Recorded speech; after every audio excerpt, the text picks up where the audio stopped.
2 Samuel pasal 21. Orang-orang Gibeon dan keluarga Saul. Dalam zaman Daud, terjadilah kelaparan selama 3 tahun berturut-turut.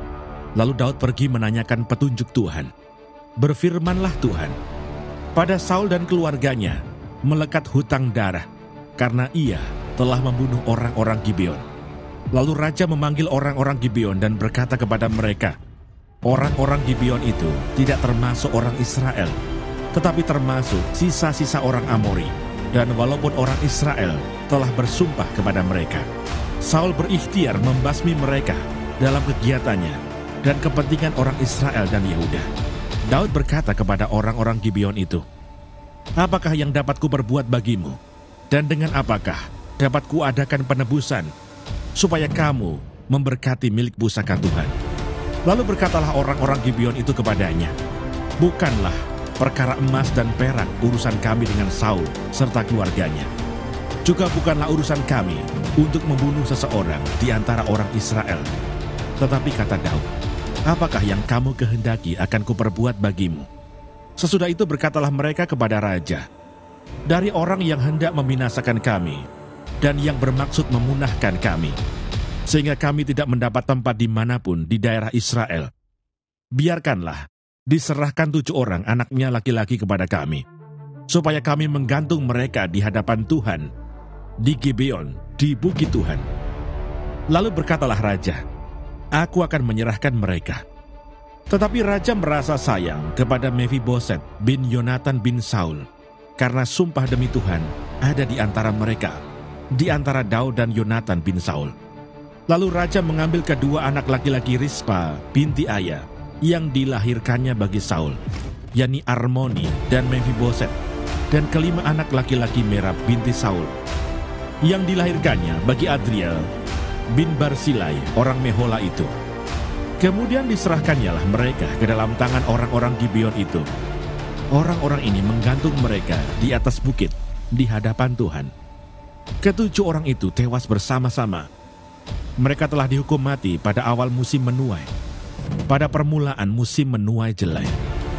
Lalu Rispa binti Aya mengambil kain karung dan membentangkannya bagi dirinya di atas gunung batu.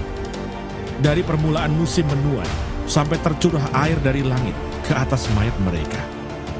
Ia tidak membiarkan burung-burung di udara mendatangi mayat mereka pada siang hari, ataupun binatang-binatang di hutan pada malam hari. Ketika diberitahukan kepada Daud apa yang diperbuat Rispa binti Aya, gundik Saul itu, maka pergilah Daud mengambil tulang-tulang Saul dan tulang-tulang Yonatan anaknya dari warga-warga kota Yabes Gilead yang telah mencuri tulang-tulang itu dari tanah lapang di Betsan, tempat orang Filistin menggantung mereka. Ketika orang Filistin memukul Saul kalah di Gilboa, ia membawa dari sana tulang-tulang Saul dan tulang-tulang Yonatan anaknya. Dikumpulkanlah juga tulang-tulang orang-orang yang digantung tadi, lalu dikuburkan bersama-sama tulang-tulang Saul dan Yonatan anaknya di tanah Benyamin, di Zela, di dalam kubur Kis ayahnya. Orang melakukan segala sesuatu yang diperintahkan raja. Maka sesudah itu Allah mengabulkan doa untuk negeri itu. Peperangan melawan orang Filistin. Ketika terjadi lagi peperangan antara orang Filistin dan orang Israel, maka berangkatlah Daud bersama-sama dengan orang-orangnya, lalu berperang melawan orang Filistin, sampai Daud menjadi letih lesu.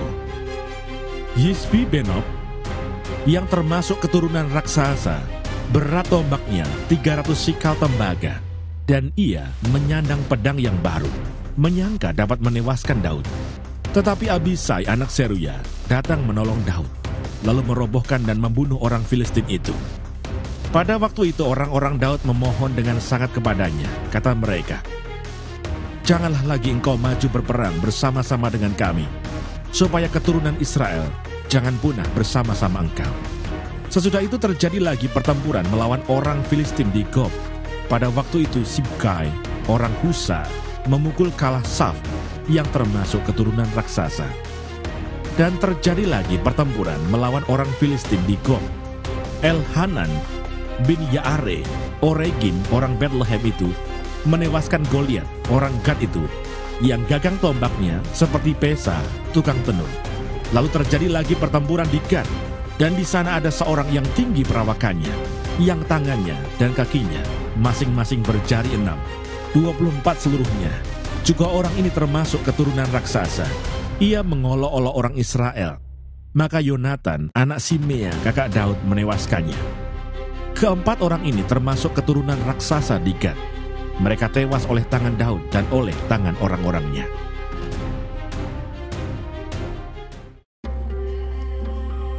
Dua Samuel pasal 22. Nyanyian syukur Daud. Daud mengatakan perkataan nyanyian ini kepada Tuhan pada waktu Tuhan telah melepaskan dia dari cengkeraman semua musuhnya dan dari cengkeraman Saul. Ia berkata, "Ya Tuhan, bukit batuku, kubu pertahananku dan penyelamatku. Allahku, gunung batuku, tempat aku berlindung. Perisaiku, tanduk keselamatanku, kota bentengku, tempat pelarianku, juru selamatku. Engkau menyelamatkan aku dari kekerasan. Terpujilah Tuhan, seruku, maka aku pun selamat daripada musuhku. Sesungguhnya gelora-gelora maut telah mengelilingi aku. Banjir-banjir jahanam telah menimpa aku. Tali-tali dunia orang mati telah membelit aku. Perangkap-perangkap maut terpasang di depanku. Ketika aku dalam kesesakan, aku berseru kepada Tuhan. Kepada Allahku aku berseru, dan ia mendengar suaraku dari baitnya. Teriakku minta tolong masuk ke telinganya. Lalu bergoyang dan bergoncanglah bumi. Dasar-dasar langit gemetar dan bergoyang, oleh karena bernyala-nyala murkanya. Asap membumbung dari hidungnya. Api menjilat keluar dari mulutnya. Bara menyala keluar daripadanya. Ia menekukkan langit lalu turun. Kekelaman ada di bawah kakinya. Ia mengendarai kerub lalu terbang dan tampak di atas sayap angin. Dan ia membuat kegelapan di sekelilingnya menjadi pondoknya. Air hujan yang gelap, awan yang tebal. Karena sinar kilat di hadapannya, bara api menjadi menyala. Tuhan mengguntur dari langit yang maha tinggi, memperdengarkan suaranya. Dilepaskannya panah-panah, sehingga diserakkannya mereka, yakni kilat-kilat, sehingga dikacaukannya mereka. Lalu kelihatanlah dasar-dasar laut. Alas-alas dunia tersingkap karena hardikan Tuhan, karena hembusan nafas dari hidungnya.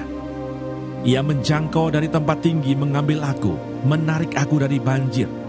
Ia melepaskan aku dari musuhku yang gagah, daripada orang-orang yang membenci aku, karena mereka terlalu kuat bagiku.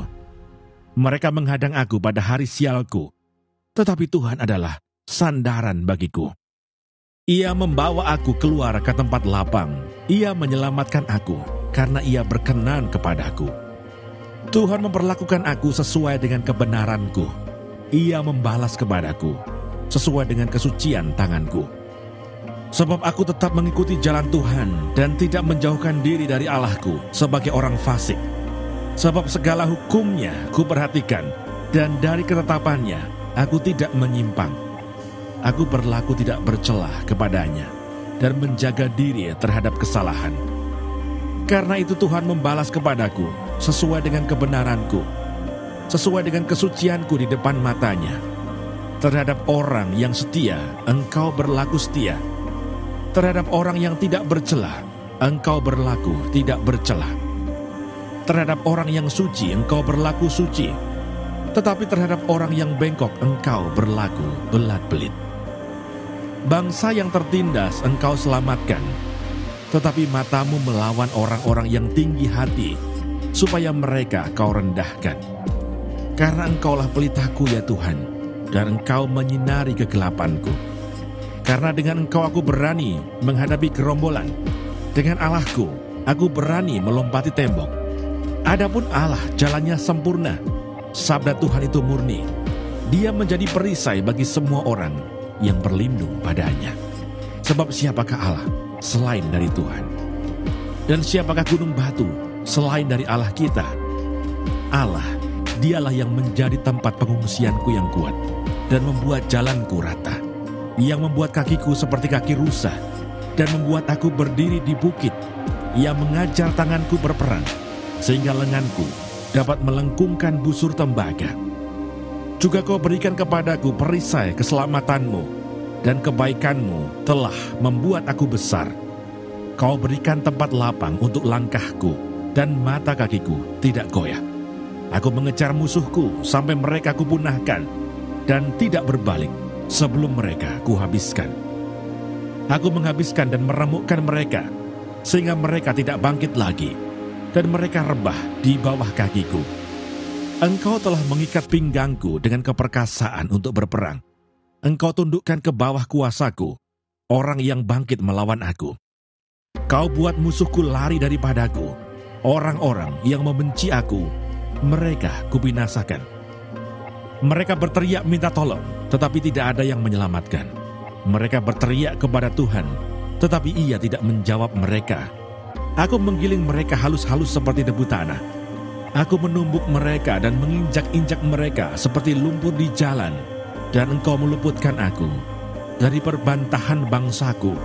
Engkau memelihara aku sebagai kepala atas bangsa-bangsa.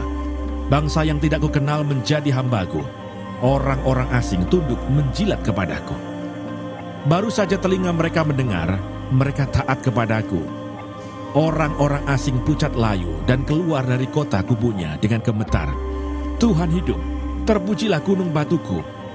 Dan ditinggikanlah kiranya Allah gunung batu keselamatanku. Allah yang telah mengadakan pembalasan bagiku, yang telah membawa bangsa-bangsa ke bawah kuasaku, dan yang telah membebaskan aku daripada musuhku. Dan Engkau telah meninggikan aku mengatasi mereka yang bangkit melawan aku. Engkau telah melepaskan aku dari para penindas. Sebab itu, aku mau menyanyikan syukur bagimu ya Tuhan di antara bangsa-bangsa. Dan aku mau menyanyikan mazmur bagi nama-Mu. Ia mengaruniakan keselamatan yang besar kepada raja yang diangkatnya, dan menunjukkan kasih setia kepada orang yang diurapinya, kepada Daud dan anak cucunya untuk selamanya.